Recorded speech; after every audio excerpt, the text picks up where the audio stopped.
Assalamualaikum warahmatullahi wabarakatuh. Pada kesempatan kali ini, kita akan membahas tentang kepemimpinan keturunan Nabi Muhammad SAW di tanah Arab sebelum dinasti Al Saud di masa sekarang. Sejarah tanah Arab dan dunia Islam secara luas tidak dapat dipisahkan dari peran keturunan Nabi Muhammad SAW. Selama berabad-abad, garis keturunan ini telah menjadi sumber legitimasi, membentuk dinasti-dinasti kuat, dan memengaruhi lanskap politik serta spiritual di wilayah tersebut. Klaim hubungan darah dengan Nabi Muhammad SAW bukan sekadar silsilah biasa. Ia adalah fondasi otoritas moral dan politik. Gelar Sayyid dan Syarif merupakan penanda kehormatan bagi individu yang diakui sebagai keturunan langsung Nabi Muhammad SAW. Gelar Sayyid secara khusus diberikan kepada mereka yang berasal dari garis keturunan Hasan dan Hussein, putra-putra Ali bin Abi Thalib dan Fatimah, putri Nabi Muhammad SAW. Sementara itu, istilah syarif berasal dari bahasa Arab yang berarti mulia atau bangsawan tinggi dan digunakan untuk menggambarkan keturunan Hashim bin Abdul Manaf, kakek buyut Nabi Muhammad SAW. Penggunaan gelar-gelar ini menegaskan status istimewa mereka dalam masyarakat Islam. Klaim keturunan ini menjadi landasan kuat bagi legitimasi politik, terutama bagi kelompok Syiah yang meyakini kepemimpinan umat Islam harus melalui garis darah Nabi. Perpecahan awal dalam Islam antara Sunni dan Syiah berpusat pada isu suksesi Nabi Muhammad SAW setelah wafatnya beliau. Kelompok Syiah percaya bahwa kepemimpinan harus diwariskan melalui Ali bin Abi Thalib, sepupu sekaligus menantu Nabi dan keturunannya. Mereka tidak mengakui otoritas khalifah-khalifah awal yang dipilih, seperti Abu Bakar, Umar, dan Utsman yang didukung oleh Sunni. Bagi Syiah, para imam dari garis keturunan Nabi adalah pemimpin yang sah, yang memiliki otoritas spiritual dan temporal. Aliran ini mendapat banyak penolakan di dunia, termasuk di Indonesia karena bertentangan dengan ajaran Islam Sunni atau ajaran agama Islam yang mengikuti sunnah Nabi Muhammad SAW. Klaim keturunan Nabi Muhammad SAW memberikan sumber legitimasi ganda, yaitu religius dan politis. Ini bukan hanya tentang status sosial, tetapi juga pilar ideologis fundamental bagi otoritas politik.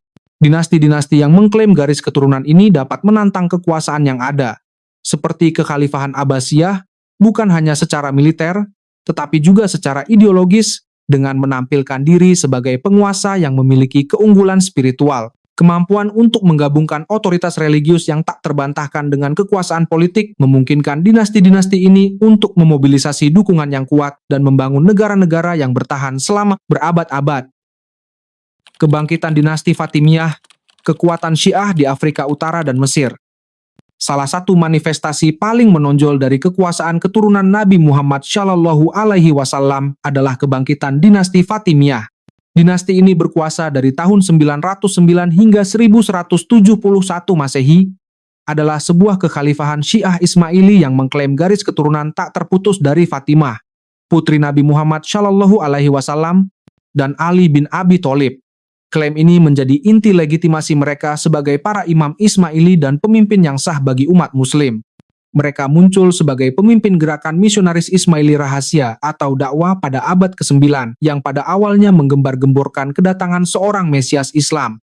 Gerakan ini secara fundamental menentang kekhalifahan Abbasiyah Sunni yang mereka anggap sebagai perampas kekuasaan.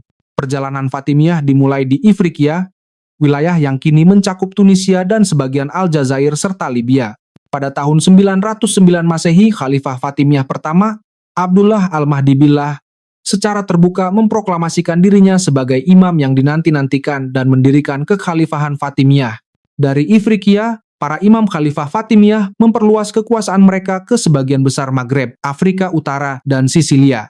Puncak ekspansi mereka terjadi pada tahun 969 Masehi dengan penaklukan Mesir. Jenderal Jauhar, di bawah perintah Imam Al-Mu'izz, berhasil menguasai Mesir secara damai. Setelah penaklukan ini, Kairo didirikan sebagai ibu kota baru pada tahun 969 Masehi, dan selama 2 abad berikutnya, Fatimiyah berpusat di Mesir.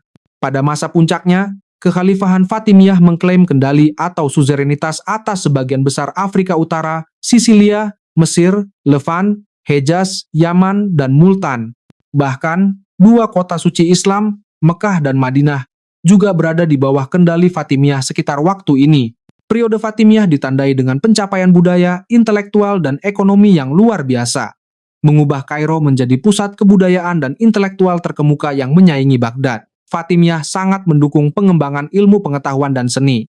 Mereka mendirikan institusi-institusi penting seperti Masjid Al-Azhar, yang fondasinya diletakkan pada tahun 970 Masehi, dan kemudian berkembang menjadi pusat pendidikan Islam yang berpengaruh. Selain itu, pada tahun 1004 Masehi, Khalifah Al-Hakim Bi'amrillah mendirikan Darul Ilm atau Rumah Pengetahuan di Kairo, yang awalnya adalah perpustakaan lalu diubah menjadi universitas negeri. Darul Ilm menjadi pusat pembelajaran di mana para astronom, matematikawan, ahli tata bahasa, ahli logika, dokter, filolog, dan ahli hukum melakukan penelitian, memberikan ceramah, dan berkolaborasi. Perpustakaan Fatimiyah sendiri mengumpulkan lebih dari 1 juta buku, menunjukkan komitmen mereka terhadap pengetahuan. Kemajuan intelektual ini menghasilkan penemuan-penemuan penting, seperti karya Ibnu Al-Haytham dalam optik dan Ibnu Yunus dalam astronomi. Periode Fatimiyah juga menyaksikan kemakmuran ekonomi yang signifikan melalui perdagangan dan kemajuan pertanian. Kairo menjadi pusat perdagangan internasional yang menghubungkan Eropa, Afrika, dan Asia. Syarif Mekah, penjaga tanah suci dan otonomi berabad-abad.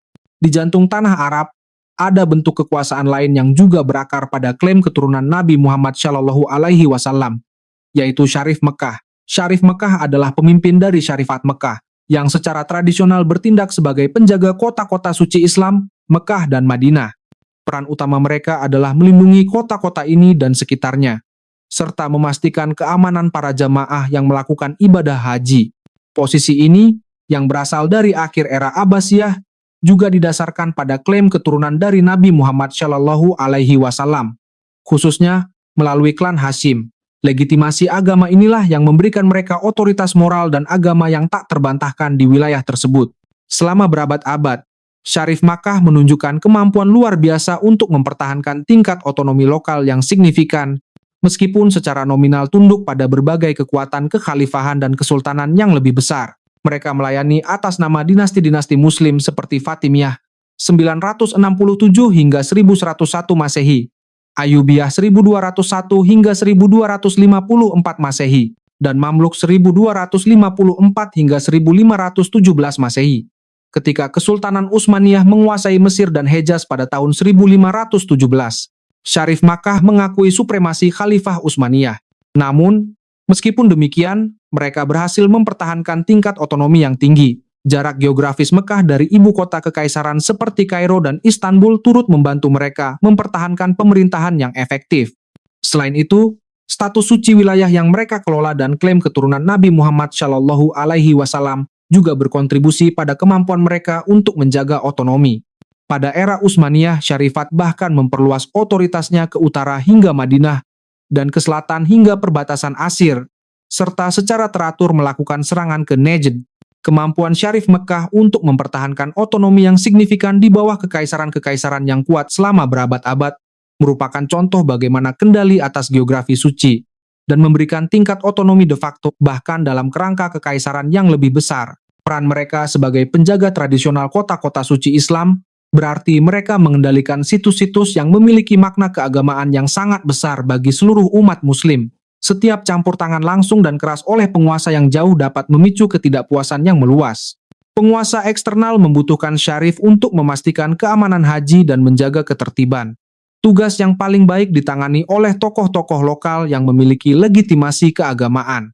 Jarak mereka bukan hanya geografis, tetapi juga politis, karena kekuatan yang jauh lebih memilih pemerintahan tidak langsung untuk menghindari reaksi keagamaan dan beban administratif di wilayah-wilayah yang begitu sensitif. Hal ini menunjukkan pola historis di mana pusat-pusat keagamaan, terutama yang memiliki signifikansi universal, seringkali mengembangkan pengaturan politik unik yang memberikan pengaruh kepada para penjaganya terhadap otoritas eksternal yang lebih kuat, tetapi kurang sah secara agama. Ini menyoroti pentingnya strategi situs-situs keagamaan dalam membentuk dinamika kekuasaan politik. Dinasti Hashimiyah. Dari Makkah ke kerajaan modern. Dinasti Hashimiyah adalah cabang dari Syarif Makkah yang juga mengklaim keturunan dari Nabi Muhammad Shallallahu Alaihi Wasallam melalui Hasan bin Ali. Keluarga ini telah memerintah kota Makkah secara terus-menerus sejak abad ke-10, seringkali sebagai fasal dari kekuatan eksternal. Kontinuitas garis keturunan dan peran mereka sebagai penjaga tanah suci selama berabad-abad menjadi fondasi bagi kebangkitan mereka sebagai kekuatan politik yang signifikan di awal abad ke-20. Peran kunci dalam sejarah modern Hasyimiyah dimainkan oleh Syarif Husain bin Ali, penguasa Makkah dari tahun 1908. Ia memimpin pemberontakan Arab pada tahun 1916 melawan Kesultanan Utsmaniyah.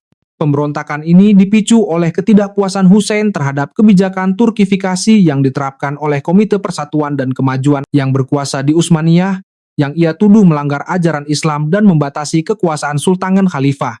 Dengan janji dukungan Inggris untuk kemerdekaan Arab, Husain bin Ali memproklamasikan dirinya sebagai Raja Negara-Negara Arab tak lama setelah pemberontakan dimulai. Meskipun sekutu hanya mengakui dia sebagai Raja Hejaz, pemberontakan Arab dimulai pada 5 Juni 1916 ketika pasukan yang dipimpin oleh putra-putra Syarif Husain, Ali dan Faisal menyerang garnison Utsmaniyah di Madinah. Pada 10 Juni, Husain secara terbuka memproklamasikan pemberontakan di Makkah dan pasukannya berhasil merebut kota tersebut. Pada Juni 1916, Husain bin Ali mendeklarasikan dirinya sebagai Raja Hejaz dan pasukannya bersama dengan kekuatan Arab lainnya dan dukungan dari kerajaan Inggris berpartisipasi dalam mengusir Utsmaniyah dari semenanjung Arab. Pemerintah Inggris telah menjanjikan Husain bin Ali sebuah negara Arab merdeka tunggal yang akan mencakup Hejaz, Yordania modern, Irak, dan sebagian besar Suriah, meskipun nasib Palestina disebutkan dengan istilah yang lebih ambigu. Janji-janji ini, terutama melalui korespondensi McMahon Hussein, menjadi dasar aliansi Hasyimiyah dengan Inggris, meskipun ambiguitasnya akan menjadi sumber ketidakpuasan di kemudian hari. Keruntuhan kekuasaan, faktor internal dan eksternal. Kekuasaan keturunan Nabi Muhammad SAW, meskipun berakar pada legitimasi yang mendalam, tidak kebal terhadap dinamika sejarah yang kompleks, yang pada akhirnya menyebabkan keruntuhan beberapa dinasti besar. Keruntuhan dinasti Fatimiyah. Kekhalifahan Fatimiyah yang pernah menjadi kekuatan dominan di Afrika Utara dan Mesir mengalami kemunduran dan keruntuhan akibat kombinasi faktor internal dan eksternal. Secara internal, dinasti ini menghadapi gejolak signifikan, termasuk sengketa suksesi yang pahit, yang merusak dinamisme awal gerakan misionaris mereka dan menodai prestis serta otoritas dinasti. Pergeseran kekuasaan kepada wazir militer yang kuat juga menjadi faktor penting. Para wazir ini secara efektif mengambil alih kendali pemerintahan, mengubah para imam khalifah menjadi penguasa boneka yang kehilangan kekuasaan efektif mereka.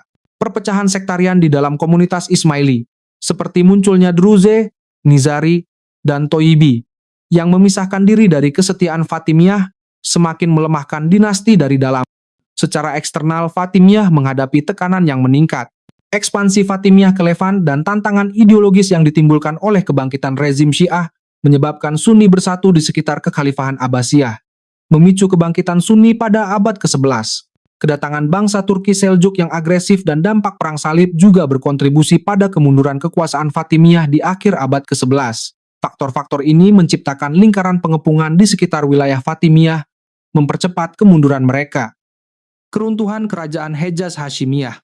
Kerajaan Hejaz Hasyimiyah yang didirikan oleh Syarif Husain bin Ali juga mengalami keruntuhan yang cepat, terutama karena kompromi janji-janji Inggris dan dinamika geopolitik pasca Perang Dunia I. Meskipun Inggris telah menjanjikan negara Arab yang bersatu dan merdeka, janji-janji ini dikompromikan oleh perjanjian rahasia seperti Perjanjian Sykes-Picot, yang membagi wilayah Arab antara Inggris dan Prancis, serta Deklarasi Balfour yang mendukung pembentukan tanah air Yahudi di Palestina. Husain merasa dikhianati, melihat impiannya tentang kerajaan Arab bersatu hancur oleh kepentingan kolonial. Penolakan Husain bin Ali untuk meratifikasi Perjanjian Versailles pada tahun 1919 sebagai protes terhadap Deklarasi Balfour dan pembentukan mandat Inggris dan Prancis di Suriah, Irak, dan Palestina menjadi titik balik krusial. Ia secara eksplisit menyatakan bahwa ia tidak dapat membubuhkan namanya pada dokumen yang menyerahkan Palestina kepada Zionis dan Suriah kepada orang asing. Penolakannya untuk menandatangani Perjanjian Anglo-Hashemite lebih lanjut membuatnya kehilangan dukungan Inggris, yang sangat penting bagi kelangsungan hidup kerajaannya. Upaya Inggris selanjutnya untuk menegosiasikan perjanjian gagal pada tahun 1923 hingga 1924, dan negosiasi ditangguhkan pada Maret 1924. Dalam waktu 6 bulan, Inggris menarik dukungannya dan beralih mendukung sekutu Arab sentral mereka, yaitu Ibnu Saud, yang kemudian melanjutkan penaklukan kerajaan Hussein. Invasi oleh pasukan Al-Saud dan Muhammad bin Abdul Wahab, yaitu pasukan Ikhwan dari Najd yang dipimpin oleh Ibnu Saud, mengakhiri kekuasaan Hashemite di Hejaz. Pada 23 September 1932, kerajaan Hejaz dan Najd disatukan dengan wilayah Saudi lainnya, membentuk kerajaan Arab Saudi yang sekarang. Warisan dan keberlanjutan kekuasaan keturunan Nabi hari ini. Meskipun kehilangan kekuasaan langsung di Hejaz, keturunan Hussein bin Ali berhasil mendirikan kerajaan di wilayah lain dengan dukungan Inggris. Putra-putranya Faisal dan Abdullah diberikan kendali atas negara-negara yang baru dibentuk, Irak dan Transjordania. Penempatan pangeran-pangeran Hashimiyah sebagai monarki di bawah mandat Inggris ini dikenal sebagai solusi Syarifian. Abdullah menjadi emir Transjordania pada tahun 1921 dan Raja Yordania pada tahun 1946. Dan keturunannya terus memerintah kerajaan yang sejak itu dikenal sebagai Kerajaan Hashemite Yordania. Sementara itu, putra ketiga Husain, Faisal I, mendirikan garis kerajaan Irak. Ini menunjukkan kemampuan adaptasi dan keberlanjutan pengaruh Hashimiyah di luar Tanah Suci, membentuk negara-negara modern yang kita kenal sekarang. Lebih jauh lagi, keturunan Nabi Muhammad SAW masih memegang kekuasaan di beberapa monarki modern di luar Yordania. Keluarga kerajaan Maroko, yaitu dinasti Alawite, juga mengklaim keturunan dari Nabi Muhammad SAW melalui Imam Hasan bin Ali. Demikian pula Wangsa Bolkiah di Brunei mengklaim keturunan dari Imam Hasan bin Ali melalui Syarif Ali, Sultan Brunei ketiga. Berikut adalah lini masa singkat untuk memberikan gambaran yang lebih jelas mengenai dinasti-dinasti keturunan Nabi Muhammad SAW di tanah Arab. Terima kasih sudah menonton video ini. Jangan lupa untuk memberikan like pada video ini. Itu sangat berarti bagi kami. Subscribe juga channel ini dan aktifkan lonceng notifikasi agar Anda tidak ketinggalan video-video menarik berikutnya. Punya pendapat tentang narasi ini? Tulis di komentar. Mari dialog dengan santun. Terima kasih sudah menonton. Wassalamualaikum warahmatullahi wabarakatuh.